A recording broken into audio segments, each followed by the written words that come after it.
helicopter aircraft carrier.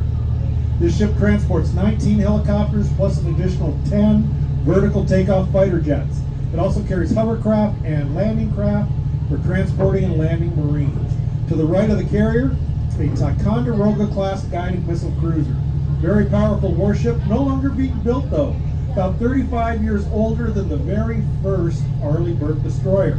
But the technologies that were developed and refined on the cruisers were passed along to the destroyers, so both of those ships have a very similar combat role these days. Got a whole gaggle of Arleigh Burke destroyers down here at Pier 3, bow and stern view. You can look back at the destroyer behind the cruiser there. See the twin helicopter doors in the back of the ship? The right side of Pier 3, this destroyer does not have those helicopter doors. Difference, this one with no helicopter storage is an early model. All the later models have helicopter storage.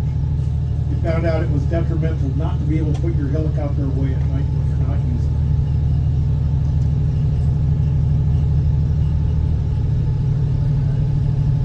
it. Pier 4's got a stern view of one of these newer model amphibious landing ships. These newer models are the San Antonio class. You can see how they have sloping armor. The bottom of the hull bends out, the top of the hull bends inward.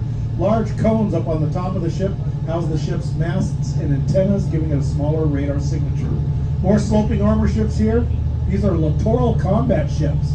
Tri-hulled, jet-propelled vessels, and you did hear me right, jet propulsion just like a big jet ski, no propellers on these ships.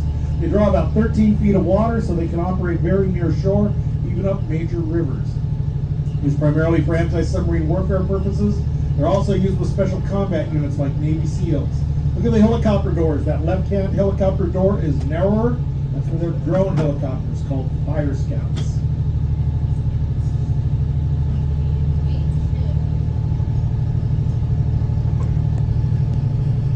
Navy's in the process of expanding the base, building a new pier. You can see all of the pilings driven into the water that haven't been covered up. They're building the top of the pier from the shore out, so they're almost done building this new pier. It's going to be a big one, too.